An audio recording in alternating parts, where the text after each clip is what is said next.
Hi, I'm Ev, and first I want to say thank you for clicking on this link and watching that video. Thank you because it means that I'm not alone.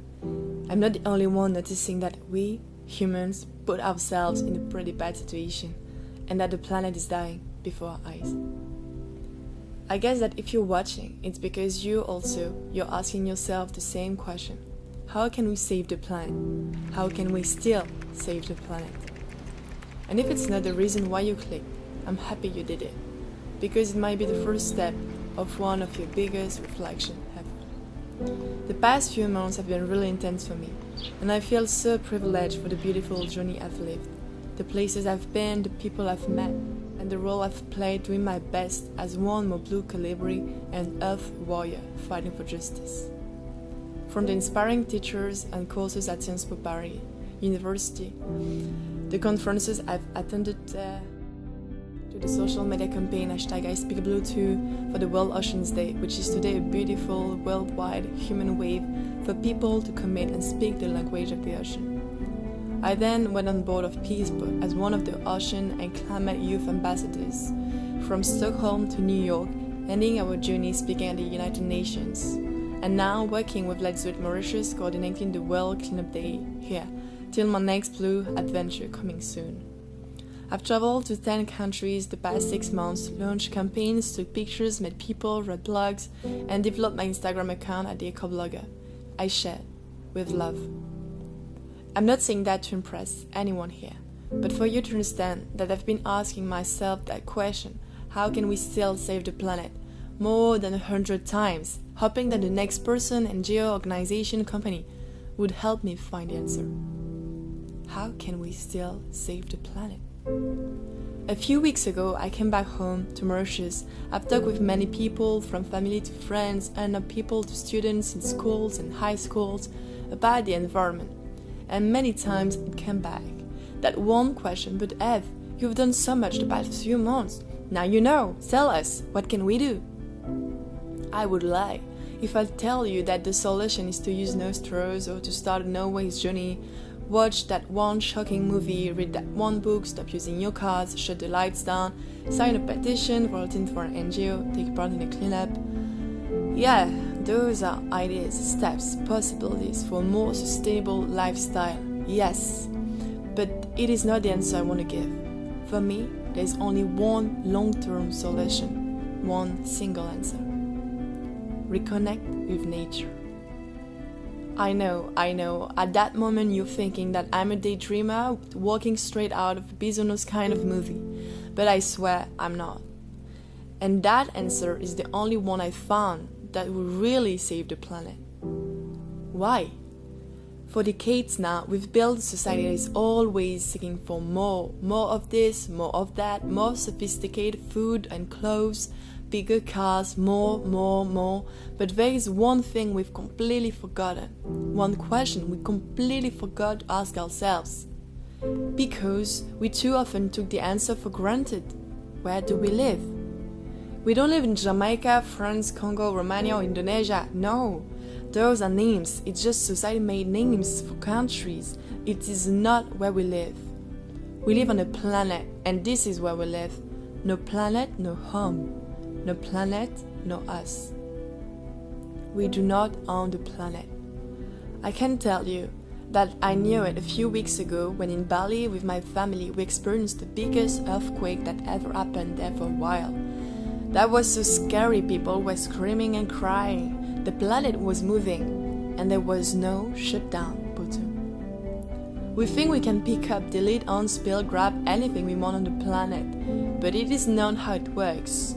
We are guests here, and guests don't steal. Instead, they should respect and love. This is the only solution, I think, that will save the beautiful, inspiring, generous planet we live on. It is to reconnect with nature, reconnect with La Pachamama, and to do that, we have to love. Listen, it's simple and logical. Parents love their children. Because they love them, they care about them. And because they care about their children, they unconsciously or not protect them.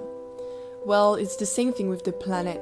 As from the moment we're gonna love the planet, the waves, the flowers, the fauna and flora, because it allows us to live happily and to eat beautiful things, to spend beautiful times, then we're gonna care, and then we'll really start to protect it. We don't like when something or someone we love is harmed, right? It's the same thing here. I swear that if you enjoy that beach or that track in the forest, you will react when someone would throw waste around the places you love or kill that animal you saved in the wild. You know, it's not complicated. It's the logic of love. I've been invited to many schools and centers to meet children and share my journey experiences and the values I believe deep inside. It has been wonderful times when, in front of the classrooms, eyes looking at you, you could feel the youth inspired and interested. I had so many beautiful questions and thoughtful comments. But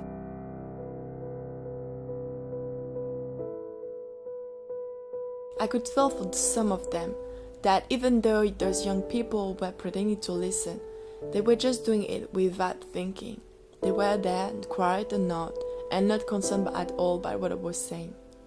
I cannot blame that, and actually I think we have to consider those reactions and ask ourselves if the problem does not come from us. What I mean is that I was talking about the importance of reconnecting with nature, but how would they feel concerned if being right here, inside a classroom, inside a school, and bored, waiting for the bells to ring and be able to run outside?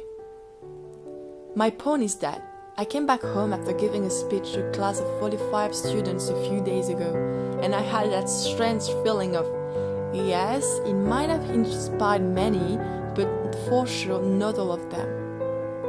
And as I came back home, I saw two little boys on the beach in front of the house, about 12 years old, playing there. Barefoot, they were trying to see how small rocks could be broken and thrown onto bigger ones. They were talking, laughing, smiling, and most of all, I was shocked that they were unconsciously understanding the laws of nature, while directly being connected to it, and enjoying that precious moment. Those little guys were experiencing nature, reconnecting with nature, without anyone having to tell them. What I mean is that we often say, we have to teach our children how important this nature is. But shouldn't we be saying instead, let's offer our children the context for them to learn by themselves how precious nature is?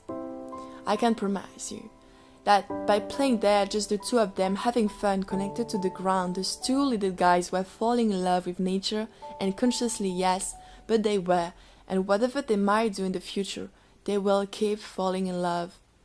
They will keep that love within, and it's gonna be the one leading their actions later, respectful actions towards Mama Earth.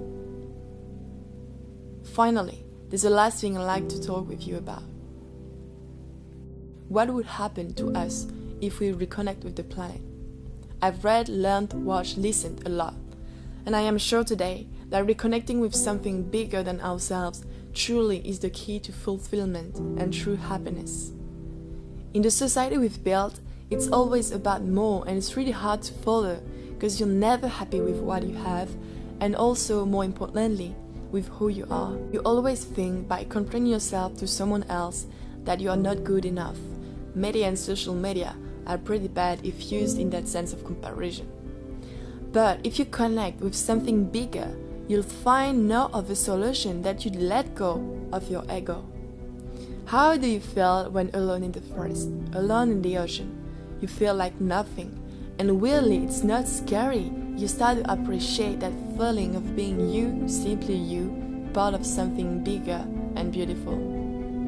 There is that quote that says, "We spend our lives shaping ourselves to be the perfect waves, the most beautiful, successful, recognized waves." But we forget that in the end it doesn't matter, because we are part of something even bigger, even more beautiful. If you are a wave, you automatically are the ocean.